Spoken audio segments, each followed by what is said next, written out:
So, I don't even know where to begin with this book. So, Thrawn by Timothy Zahn was a good book. Thrawn Alliances was a bad book. Thrawn Treason has elements of a good book, but I failed to see what the point was. So, Thrawn Treason picks up either episode 10 or 11 of Star Wars Rebels and goes to the end of the second to last episode of Rebels when Thrawn comes back. Thrawn's on a mission. Well, first of all, we have chapter 1 is fan service. We have Tarkin and Krennic bickering about funding, and they're going to use Thrawn for their to get even with one another. Meanwhile, Eli Vanto is back with the Chiss Ascendancy, and they're hunting Grisks, which the Grisks have infiltrated part of Imperial space. Thrawn intercepts them, and there is treason going on in the Empire. But is Thrawn treasonous?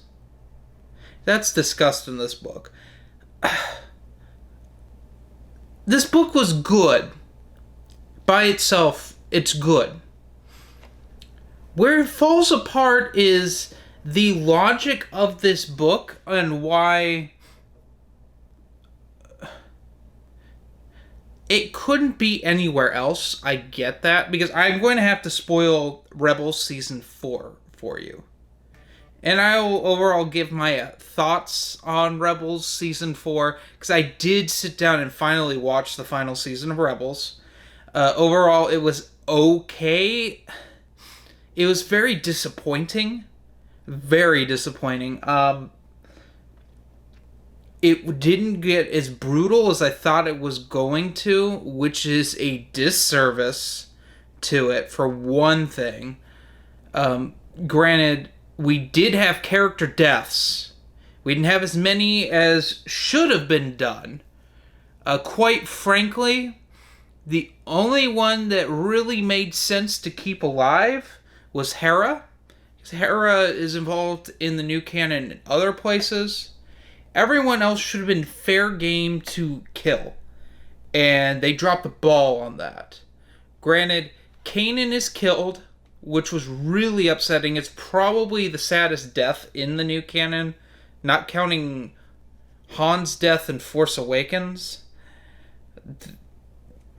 But it was pretty gut-wrenching. And they killed one of the clones. They didn't kill Rex. They killed one of the other clones. One of the elderly clones that removed their chips. Which, he was in like a whopping 2 or 3 episodes total in the whole series. It just... Ezra should have died. It doesn't make any sense that Ezra's still out there and Thrawn's still out there, because Ezra takes Thrawn into hyperspace. That's how it ends. And that's why you don't see Thrawn in the original trilogy. I get why they did that, but it's just... Are they going to come back later? Is this going to be a thing for the new trilogy? That Thrawn's going to be back and helping the First Order? I don't know. Because there's a lot of things that are set up in Thrawn Treason that now won't necessarily pay off. Because we have, number one, this Chiss Ascendancy is borderline on the brink of civil war.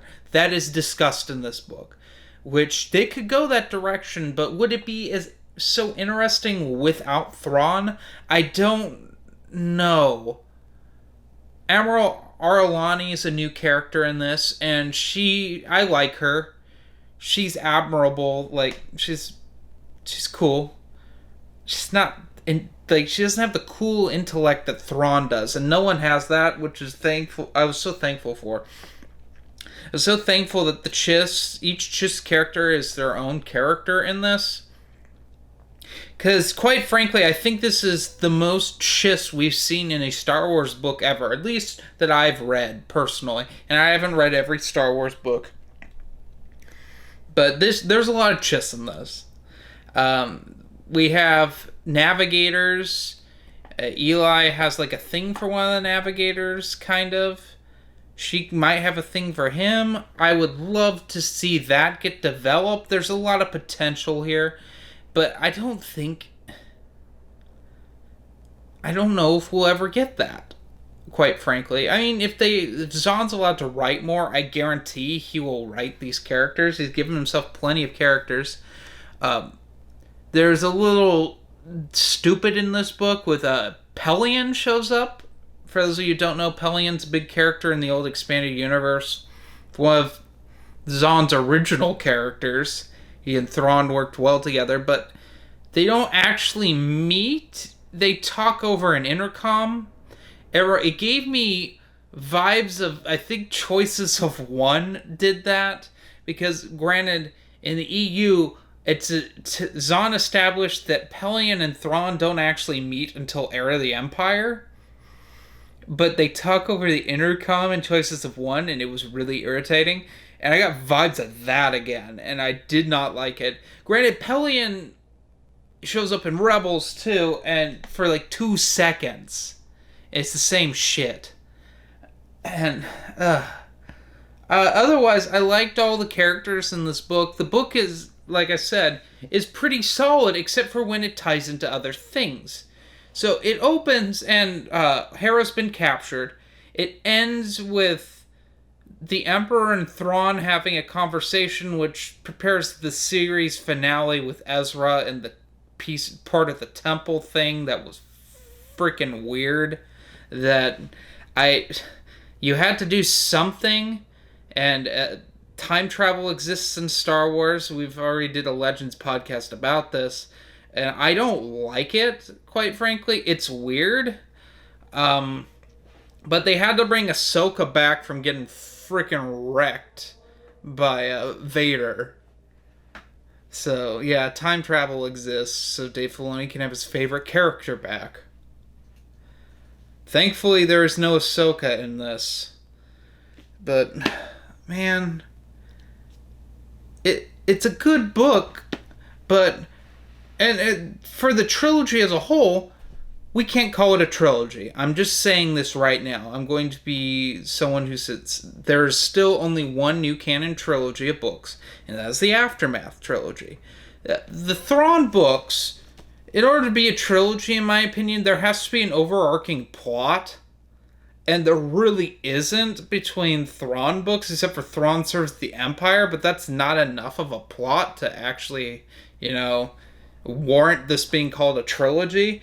I was under the impression after reading Treason that there's going to be a 4th Thrawn book.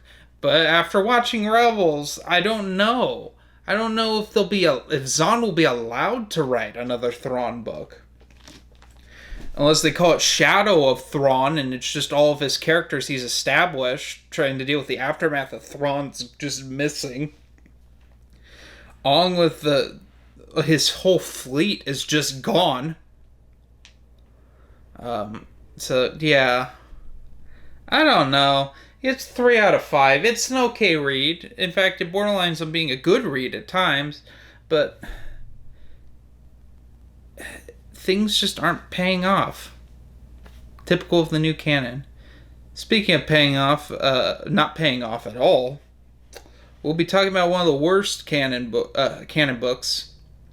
Dark Disciple. Ugh.